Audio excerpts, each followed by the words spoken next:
All right, folks, welcome in to Pickaxe and Roll, brought to you by our good friends over at Superbook Sports. I'm your host, Ryan Blackburn, at NBA Blackburn on Twitter, part of the Mile High Sports Podcast Network, and I'm excited to discuss, never mind, not actually excited. That would be disingenuous of me to say that I'm actually excited about this game. This was a snoozer. This was a sleeper.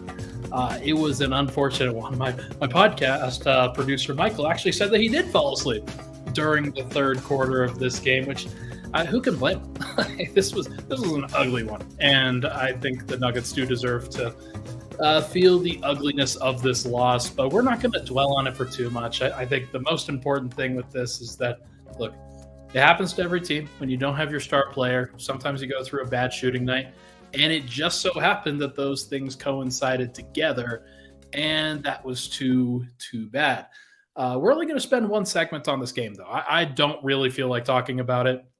What we will talk about, though, after that is whether any of this is actually concerning. And the thing that I am most concerned about, which is the offense just without Nikola Jokic. I think that this one is sort of the piece de resistance of the actual offense and what it looks like. But either way, Fernando, thank you so much for the compliment here. On the bright side, this podcast will be much better than that game. I'm hoping so. It's one of the reasons why I do it. I try to provide positivity. I try to provide at least a little bit of levity in situations like these. I don't want to fully go negative on this. I would rather talk about the other stuff, and there's enough other stuff too. But first and foremost, before we get into this thing, I do want to say a big thank you for tuning in to the Christian Braun interview that I did and that the Mile High Sports team conducted on Tuesday. It posted on Wednesday, and it's one of the most viewed videos on the channel already. And it's just been blowing up. It's been really, really cool. And I've been very happy to see that. And lots of positive responses on it, lots of good compliments for Christian Braun. And he absolutely deserves that. So if you haven't gone to see it, make sure to go check it out. And I think you'll be pleasantly surprised on what we were able to put together. It was really cool. All right, let's now get into the most concerning aspects of the loss. I have to imagine that what everybody's going to look at is the shooting. Everybody's going to look at that. And I do think that it is something and not nothing. Whenever the Nuggets are without Nikola Jokic, things generally don't go well offensively. The numbers when Thomas Bryant is on the court are usually pretty bad.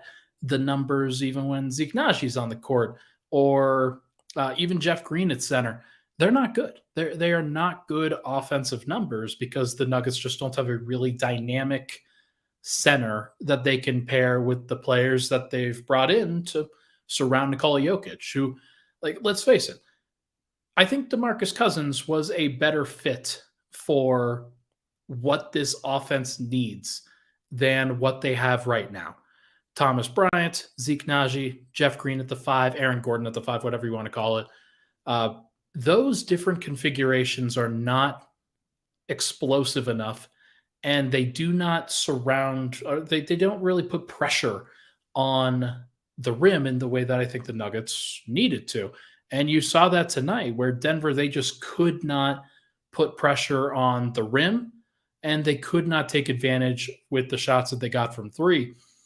The offensive process tonight that I saw was Jamal Murray trying to break down the defense, kicking out to somebody, passing to somebody. They take a couple dribbles, realize there's nothing there, and then they pass it back to Jamal. And he runs either high pick and roll or goes to the ISO or whatnot. And sometimes that worked. It didn't work as much as it probably needed to. But that's the most concerning aspect of the loss for me, is that everything was so Jamal-centric tonight and Bruce Brown-centric tonight. And those guys, they need to be able to run things. But if Denver has a point guard-centric offense as opposed to a center-centric offense, then they don't really get that inside-out passing, the cutting, the movement, the player movement, and those shot locations I don't think are, like, they've had moments where when Murray is running the show, they hit the shots. They hit a lot of outside shots. I think I look back to the Indiana game that this team played a couple months ago, where that was a really good moment without Nikola Jokic. Jamal Murray has a triple double. It is a, I think it is a possibility that that can work. Unfortunately, it hasn't been consistent enough this year, and we're going to talk about this more in the second segment. But that's one concerning aspect of the loss, is that they just don't have enough ball pressure, creation, playmaking off the dribble, and I don't think that the shots they got tonight, like some of them were open, some of them were definitely open, but I don't think that they have enough clearly good creators to really do it. So, look, it is what it is. I think that this just kind of goes to show how valuable Nikola Jokic is, of course, but that's one concerning aspect of the loss. The other one is that Thomas Bryant, Zeke Naji, Jeff Green, none of them had a good game tonight. I'm going to go through the box score right now. Thomas Bryant had 4 points. Zeke Naji had 2 points. Jeff Green had 5 points. They combined for 13 shots and 11 points. And against a team like the Pelicans, where your primary competition on the other end was Jonas Valanciunas and Larry Nance. Like, those are the rim protectors that you're dealing with. The New Orleans Pelicans do not defend the rim well. They are not a good rim protecting team. And the fact that Denver could score on them at the rim is a really big issue. None of those guys put any pressure on the rim whatsoever. Thomas Bryant just kind of floating a lot. Jeff Green looked very bothered under the rim at times. And then Zeke Naji is just like, it is such a low usage thing for him. He's mostly just trying to get out of the way, and he was fumbling passes everywhere he went. So that's a concerning aspect for sure. And it's disappointing. It is disappointing, to say the least, that the Nuggets, they cannot figure out how to get any good positive center play unless it is Nikola Jokic on the team. Mason Plumlee was good. He was probably the last guy that I think you can really say made a difference for this Nuggets team. And it gave me a much larger appreciation for Mason Plumlee and his ability to kind of play this system. And DeMarcus Cousins, I think you could say that too. So there are obviously reasons why they didn't keep DeMarcus.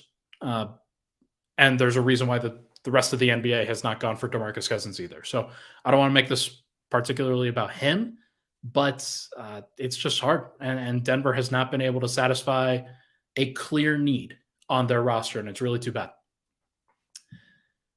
The not concerning aspects of the loss, I think that Michael Porter Jr. just went through a bad night. I think that KCP just went through a bad night.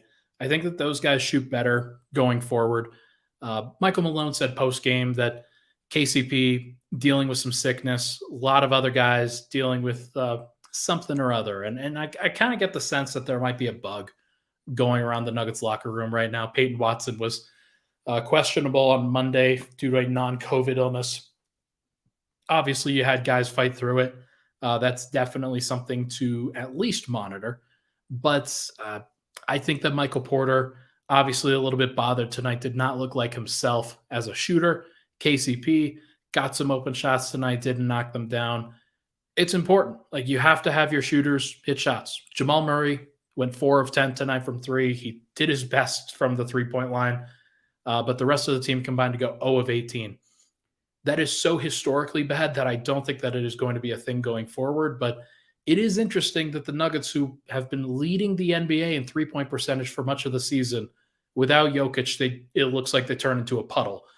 I don't think that that is who they are. I think that they are somewhere in between that when it comes to the non-Jokic minutes going forward. But when Jokic is out there, they're creating shots, they feel good, they're in rhythm, and they're on time, on target passes. Tonight, I thought that Murray actually had some really good looks. Finished with 7 assists and 2 turnovers, but I think that there are plenty of other shots that passes that he had that could have been converted for assists as well, but they just didn't really go down. So it's tough. It's hard to figure out what's real and what's not real in something like this. So I'm not too terribly concerned about that, but it is what it is. Positive takeaways, though. I'm pretty happy with the way that Bruce Brown and Christian Brown played. They were both of the podium guys. Those guys brought some energy and brought some defensive tenacity tonight. And what's more, Christian Brown, he did finish as a -1, but some of that was with some garbage time stuff. Jeff Green actually finished as a -2. Zeke Naji in his 17 minutes was a +3. Bruce Brown was a -5, but he played 28 minutes tonight, so some of that overlap with a bad Nuggets starting unit. But Bruce Brown tonight, 19 points, 7 of 13 from the field, 5 of 8 from the free throw line. Obviously, that has to improve. By the way, Aaron Gordon, 3 of 6 from free throw. Christian Brown, 1 of 4 from free throw. Those guys, along with the rest of the Nuggets, combined to go 20 of 32 from the free throw line. So they got opportunities to make this a closer game than it should have been. But they bricked all those shots too. So clearly, jumpers were not where Denver was hoping to live tonight, and it was a pretty ugly thing to watch.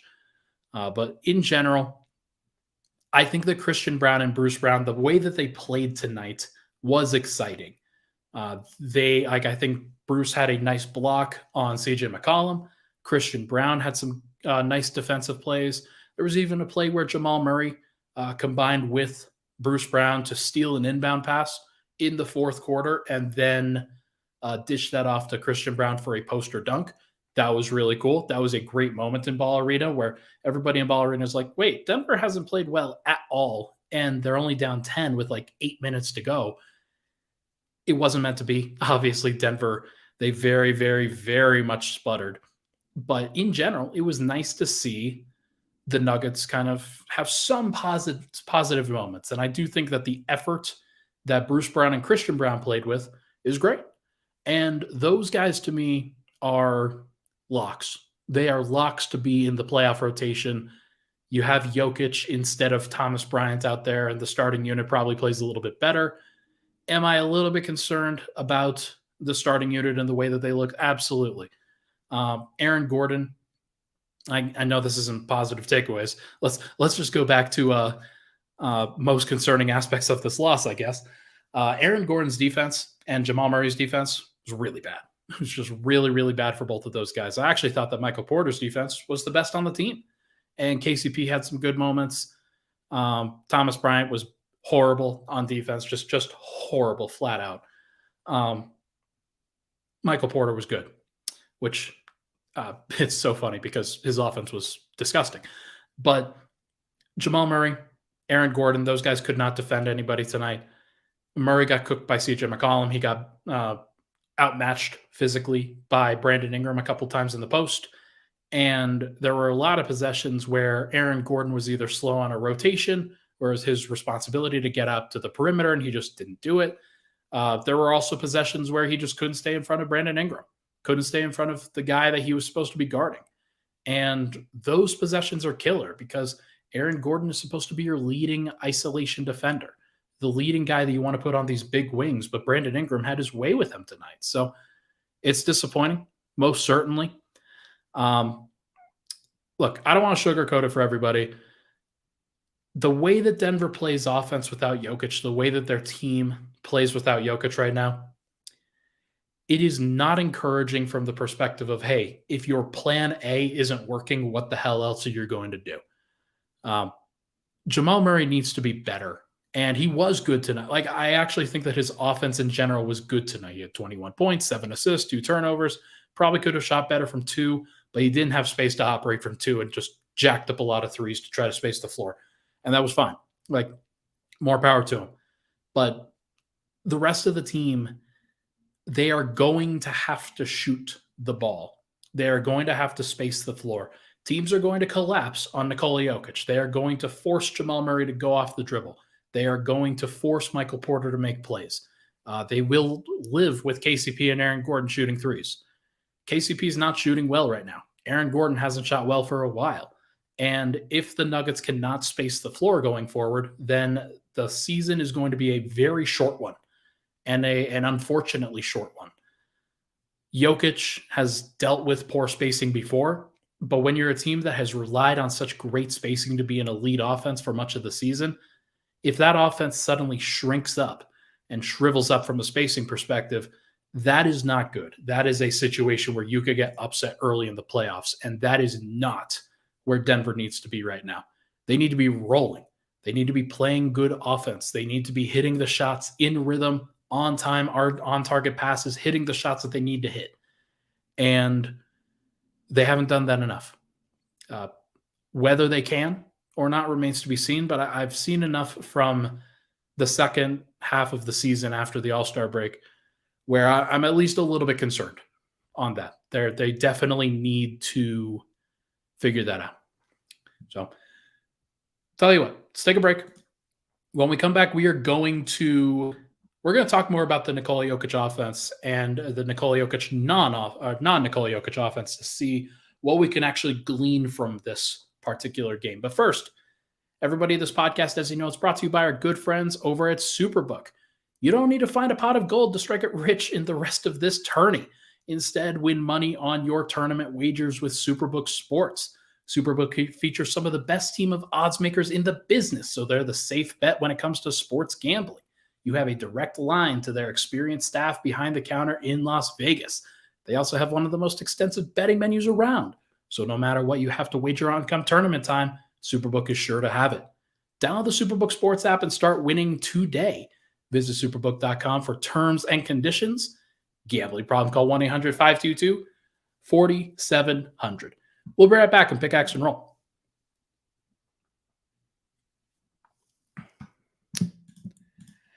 And we're back.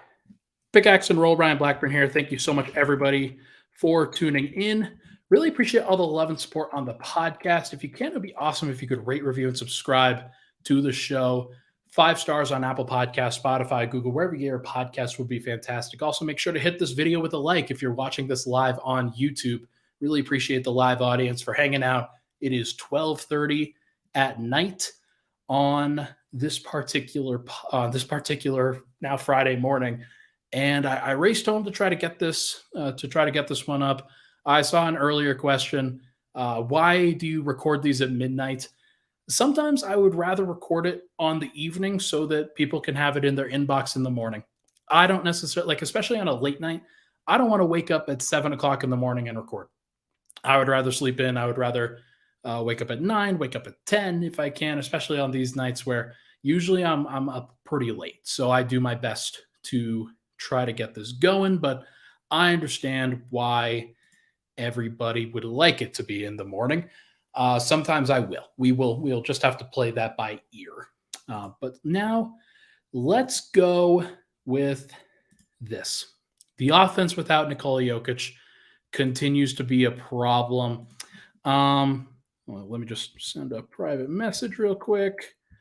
All right. As I mentioned in the previous segment, I think that this is something where there are enough numbers now for the entire 8 years that Nikola Jokic has been in a Nuggets uniform that the offense just clearly isn't the same when Jokic isn't out there.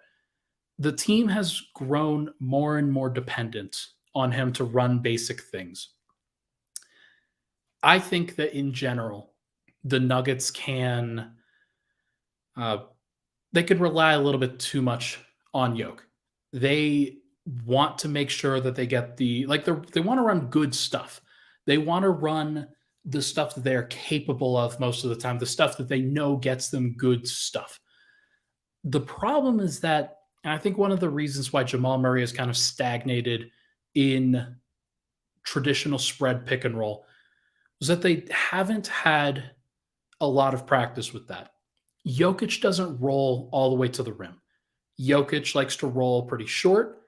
He'll do the short roll and then pass. He'll do the short roll into a floater. Most of the time, what teams are trying to do against Jamal Murray, what teams are trying to do against Nikola Jokic, is they are trying to force the ball out of Jamal's hands either early and then recover as quickly as possible to Jokic, or they are going to switch it at times. And it's not great to always have to rely on the switch, but it means that Jokic is just going to get a post up, and he's usually really, really good at that.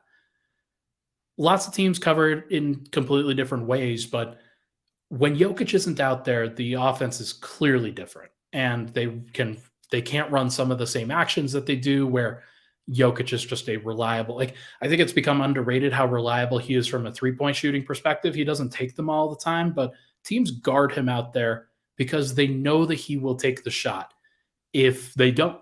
Like, he is very confident in just pulling up from three, shooting 39% on the year. That's really helpful. Denver's other guys don't have that. Like, I do think that in general, this Nuggets team, of course, they're reliant on the two-time MVP. Of course, they're reliant on Jokic as a whole. And with the last couple of years where they've had to become so Jokic-centric because they haven't been able to do anything else, I'm not surprised that things have gone this way. One of the hopes about Murray and Porter especially was that they could break from the mold at times of just running traditional Jokic stuff. And there have been some breaks. There have been some, and a lot of times people complain about it, by the way. But whether Murray is kind of deviating from traditional Jokic ball, whether Porter is, most of the time those guys stay within the colored lines. But in general, they have been so good about sticking to what works for this team and avoiding what doesn't work. The problem is that when you get into these situations where Jokic isn't out there, you really have to fight. You really have to get through it. And I just don't think that they've done a great job of it this year. I don't think that they have great personnel to do it. I'm also kind of confused why they never put Michael Porter at the four and just try to space people out a little bit more. Because if I were trying to run, actually, let's go to this now.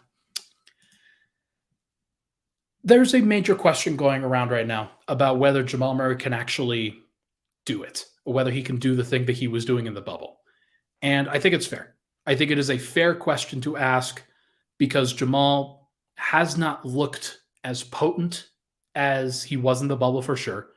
But even when he was like really starting to break out of the slump that he was in post-bubble, like post-bubble pre-injury, there was a stretch of time there where he wasn't great, took some responsibility, and then just locked in, was absolutely dynamite from then. Like 25, 5 and 5, 40% shooting from three, maybe more than that. But he was just really, really good in those moments. And it just has not been that consistent of late. And the explosiveness and the strength and the quickness, I think, is where you see the most drag. He hasn't been attacking the rim with as much reckless abandon as he did before. That's natural. That's understandable. He hasn't really been out-quicking guys on the perimeter. Not a ton of crossovers, not a ton of completely dusting guys. There's been a lot of getting to a spot in the mid-range that he likes and just fading away over the top of a contest. And that is just not going to be as efficient, even if he shoots 50% on those shots, which he hasn't this year. Even if he shot 50% from there, he was shooting close to 80% from 0 to 3 feet the year before, during the year that he tore his ACL. Like, he was on a different level in terms of his level of finishing at the rim. And it just has not been that this year. And like there's still other aspects of it that I think he has probably dragged behind. I think there are some reads that he struggles with as a point guard. He is not necessarily a James Harden type. He is not a Chris Paul. He's not a LeBron James from a ball handling, playmaking perspective where he can see everything on the court. He does a pretty good job, and I think he has really evolved in his ability to see the court. And like tonight, even when guys were bricking, 7 assists to 2 turnovers is a pretty good sign. But I think the real takeaway from this year is whether he is going to be James Harden from a playmaking standpoint as kind of a second star for Jokic, or if he's going to be something lesser. And whether he can raise his game to another level in the playoffs, I think is going to be really interesting. Also, I see a comment that just came up on the podcast. I mean, if you can't handle tonight when Jokic has a sore calf in game 76 of the season, then you didn't really deserve to be a fan. So sorry, bro. Like, I hope you get the sports help that you deserve. Look, Denver's got to figure out a lot. They have to figure out a lot of things, but the biggest thing that they have to figure out is the non-Jokic minutes, where he's going to like Jamal's probably going to be out there for those minutes. It is something of a staple that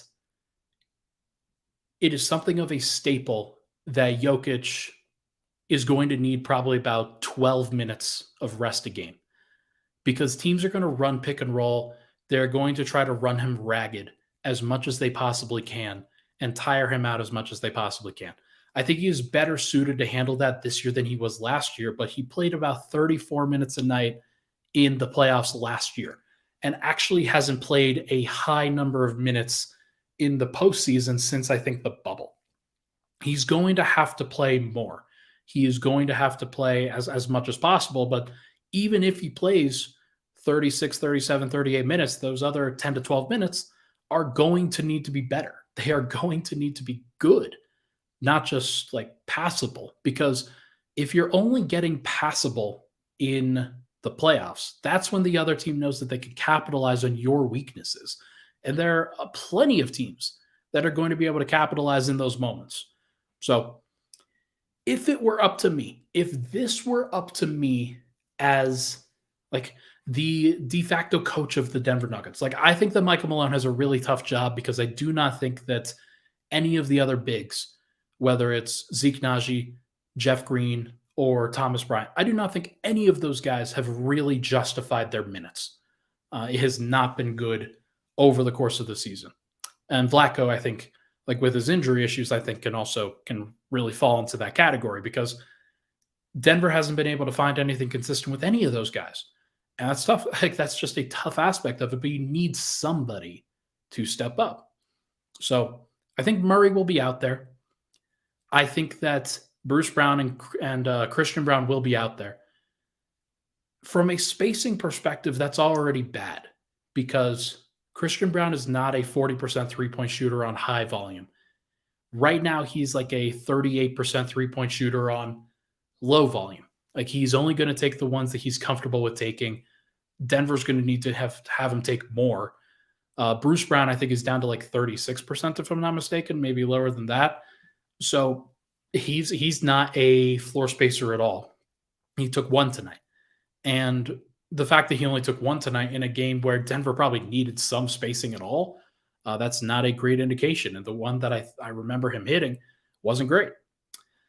So Denver's got to find some spacing at the 4 and the 5 if they could possibly get it, or else you are going to have to find a great defensive group. And I don't know if Denver has a great defensive group at their disposal. Maybe it's Aaron Gordon and Zeke Naji. Maybe that's the group that they can get to. Jamal, Christian Brown, Bruce Brown, Aaron Gordon, Zeke Naji. And you switch everything, and you hope that Jamal and Bruce can hang up in or can hold up in switch defense, and that Zeke Naji can hold up in switch defense. There's a lot to figure out there, though, and it's not great. I would put Michael Porter at the 4. His minutes have not been high. He has not had to play a high number of minutes so far this year. Michael Malone has been really strict about this. Even when other guys come back into the game, whether it's Jokic or Murray, whether it's Aaron Gordon or KCP, guys like that, Michael Porter is always the last starter to return to the lineup, unless something weird happens. He is always at around 28 to 30 minutes. Right now, he's averaging 29. If he gets up to 35 and you could stagger him with the second group, giving them some spacing, giving them some opportunity to keep pace by just having him hit a couple threes, like that could be the difference between a -6 and a 0 in the lineup. And it's that big of a deal because they absolutely need that spacing. Jeff Green doesn't provide that spacing. He pump fakes. He slows down the offense. He doesn't have a lot of confidence in that 3. Aaron Gordon, not a three-point shooter. Thomas Bryant, not a three-point shooter. Zeke Naji, clearly not a three-point shooter anymore. I saw J.K. Walrus in the comments. Rib Zeke's 3. That thing has disappeared. But I think that in general, if the Nuggets do not unlock MPJ in those non-Jokic minutes, they can say goodbye to their playoff hopes. They could say goodbye to their championship hopes because they do not have enough. It is 0% chance if they don't let him go, because he is the one guy, when you think about outside of Murray, that can actually change a game from an offensive standpoint. Nobody else can. The one thing about Bones, even though I wasn't a super big fan of everything that he had kind of done and gone through and all of that, he was still a guy that could change the offensive flow. He was still a guy that could really take over. Now, maybe this is Reggie Jackson, but the problem that you get into there is then you can't really stagger Jamal Murray, because if you take off Christian Brown and you put in Jamal Murray, Reggie Jackson, and Bruce Brown, you've got 3 guards that are 6'4" and under. And if Michael Malone does that in a serious way in the playoffs, then I am going to slam something. But in general, Denver's got to figure their stuff out. They have to be willing to adapt. They have to be willing to try things that they haven't really done so far this year. I'm going to pull up their play-by-play data on Basketball Reference. Michael Porter Jr. has played 96% of his minutes at the 3 this year. Small forward. He's played 4% of his minutes at power forward. And I believe that because it's been very rare where he hasn't played, or where he has played next to a 3-guard group, or Christian Brown at the 3 is what I would consider a wing. If he doesn't get to that, then I'm going to be really disappointed in the way that this thing has gone, because you got to trust your stars. If you do not trust your stars, then there's at least a disconnect that I don't think can sustain. Like, that to me seems pretty frustrating. So look, my ideal bench lineup going into the playoffs is Jamal Murray, Bruce Brown, Christian Brown, Michael Porter, and pick a big, just any big. You get 6 minutes. Try to survive, whether it's Zeke, whether it's Vlatko, whether it's Jeff, whether it's Thomas Bryant, or maybe Aaron Gordon. You just got to survive. And if Denver can survive, then they will be okay. But they have to get something out of that group, or else they are going to lose. So let's take a break. When we come back, we are going to discuss the straw poll from the MVP straw poll on ESPN today. But first, this message from our friends over at Mile High Sports. Mile High Sports has been covering Colorado sports from the preps to the pros for over 20 years. But after 20 years, maybe it's time for a new look. Wow, I can't believe Mile High Sports has been around for 20 years. That's crazy to think about. It's been a journey, man. I mean, from the preps to the pros, everything we've covered from the magazine, the radio station, the website. I love it, but I think it's time for a revamp or a new look. Do you have anything in mind? Actually, I do. I took a look at this, drew some stuff up. You guys want to see it? Yeah, let's see it. Let's check it out. So I put a lot of time, a lot of effort, a lot of creative energy into this thing, taking a look at national brands. I wanted to make sure to come up with something unique and original. Introducing Mile High Sports 2.0. What do you think? You know, I like that, but have we thought about maybe what it would look like without the vowels? Actually, I already thought about that. I made a second mock-up without the vowels. Really? You should rip it off. Yeah, man, rip it off. Here we go. No vowels, baby. Check it out. Hold on a minute. Haven't we seen this somewhere before? It looks a little familiar. Well, if you can't beat them, join them. Right, Drotar? Every team, every day. This is Mile High Sports. All right, shout out to the crew there. I love the MHS crew. They've done such a great job on a lot of those commercials. Just poking a little fun, having a good time with the entire process. I hope anybody that gets that, I appreciate you. I really, really appreciate it. All right, final segment, Pickaxe and Roll. Let's now talk about the MVP straw poll. MVP straw poll came out, I think it was this morning on Friday, or not Friday, I guess Thursday morning. Nikola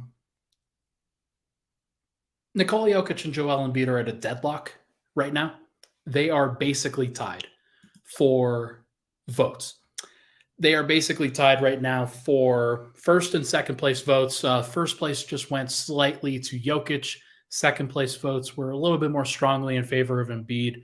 And as a result, Joel Embiid was 2 measly points worth of voting. 10 points for a first place vote, 7 points for second place, 5 points for third place.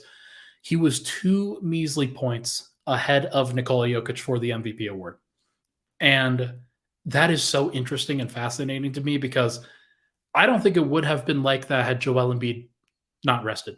Had he just played in Denver on Monday, had he just toughed it out, had he not gone through the entire drama that he had gone through where he releases that article to Shams, that interview for Shams, where Kirk Goldsberry puts on the full court press on Nikola Jokic's defense, and where Joel Embiid says what he says to about Nikola Jokic, basically, and then ducks him in that particular matchup, only to play on Wednesday night, by the way. That was pretty funny. Look, had he just played and been fine in that game, like, I don't know, looking clearly hurt, but 25 points, 10 rebounds, 3 blocks, like just a normal good game, and then Denver wins kind of a normal good 10-point victory or something like that, then I think that Embiid would be leading. I think that people would have more respect for him if he actually showed up in that situation. A lot of people were just disappointed. Some people, I think, that did affect them. And I think that it's still close enough that it could go either way. Obviously, like Teachify says, it's even if it's only 2 points, still not happy. Look, you got to be happy because I think that he had captured so much more momentum than what it actually shows in the straw poll.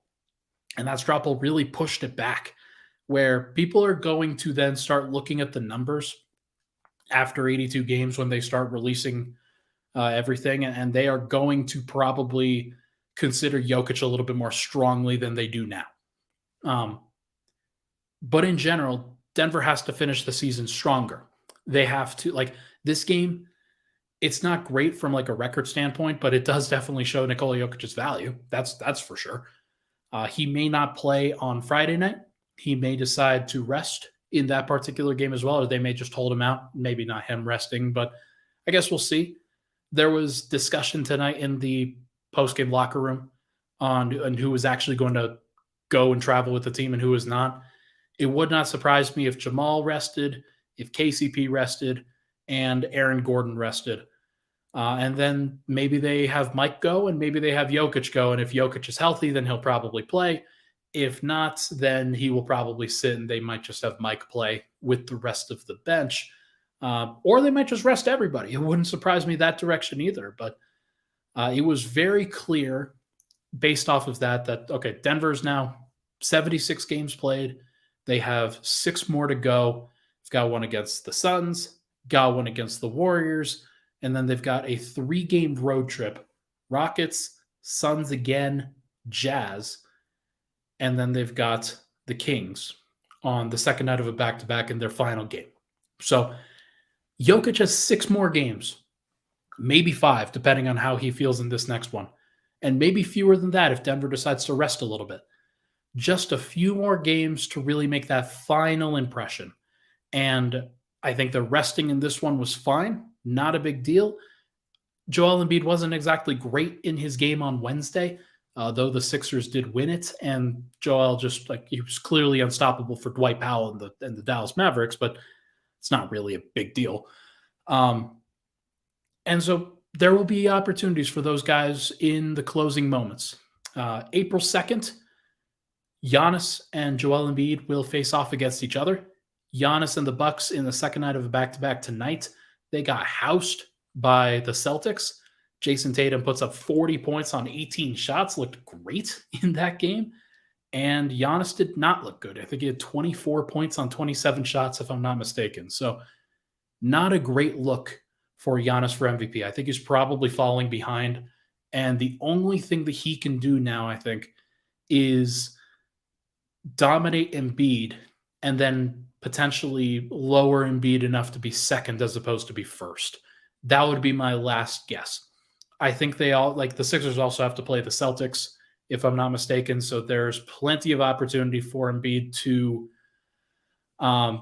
if he beats, like as Response Curve says here, I would also be surprised if he beat the Celtics and the Bucks. But if he does, then that's a pretty big statement. That is a pretty big statement, and I think at least one of those games is on national TV. So there will be an opportunity for him to really take control of this narrative and take control of everything. And whether he puts up 45 points, 50 points, whatever the number is, Jokic isn't going to try to do that. Like, there's no doubt in my mind. So it is what it is. As many of you are, I am also over it. I do feel the obligation to comment on it a lot of times because it is a big deal. And because Jokic, if he were to get the MVP for 3 straight years, then there's so many crazy ramifications for that, both historically and narratively. And in my day-to-day, it actually changes like how I'm supposed to cover the team and how I'm supposed to cover him.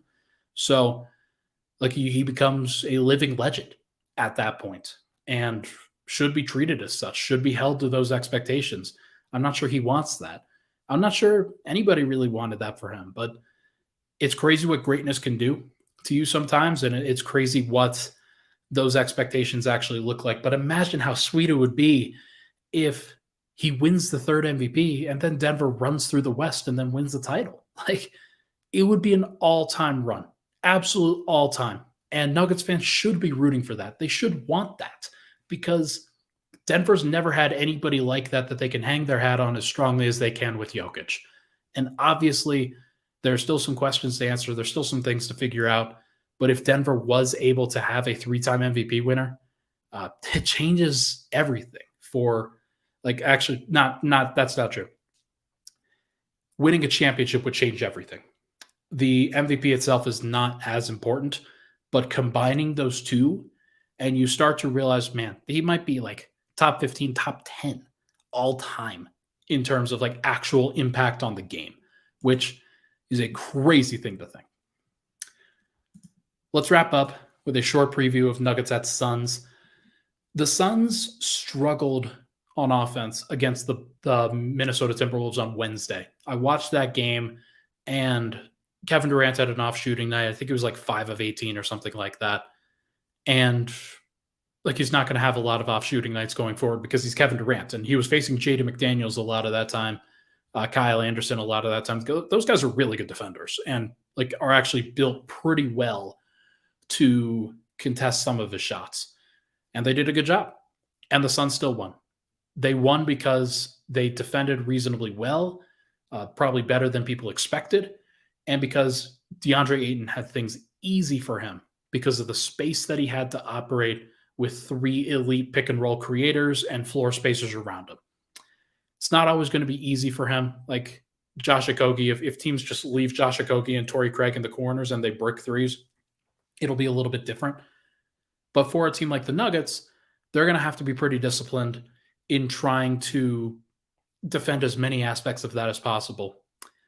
If Denver doesn't bring Jokic, if they don't bring Murray, KCP, and any or most of their starters, then obviously this preview changes. Like, Denver's just not going to have a lot of firepower to match up with a full-strength Suns, and that's fine. What I do want to see from the Nuggets, though, is I want to see Zeke Naji going up against DeAndre Ayton. I would like to see that matchup, and then I would like to see him switch onto Kevin Durant. That's probably the one thing that I'm really looking forward to the most, because Zeke Naji has to be that guy. If he's not that guy, then Denver doesn't have a guy who can do things like that. There are going to be matchups that aren't great for him. There are going to be matchups that are better for other people. But in general, between Jeff Green, Vlatko, Zeke, guys like that who are in that 6'8" to 6'10" range, you'd like to see them be able to switch and move and guard, because that could be Denver's formula, especially in those non-bench minutes or in those non-Jokic minutes, where they could actually slow down the game a little bit, try to get as many stops as they can possibly can. I would like to see them get stops. I don't expect it because it's going to be a really hard matchup second night of a back-to-back, but would like to see various things where the offense can actually get going, hit some shots a little bit, and then the defense can switch and guard and make things more difficult for the opposition than they have been. So we will see. We will see what it looks like in general, but I'm not expecting a win, especially if Denver does rest their guys. It would be tough. I don't think that Denver has any real benefits to trying to go get this win other than trying to clinch the 1 seed a little bit earlier. Keep in mind, their magic number is 3 now with 6 games to go, and they have matchups against the Houston Rockets and Utah Jazz. Utah is not going to be playing for much of anything by the end of the season, and it wouldn't surprise me if they shut down Larry Markkinen. So Denver has an opportunity where they can win those games by themselves, and then just need Memphis to lose 1 game. I think Memphis will. Memphis is not infallible. They play some tough opponents over the course of these next few weeks. So we're just going to have to see. But for now, everybody, that is going to do it for this episode of Pickaxe and Roll. Michael, can you hit that outro music for me?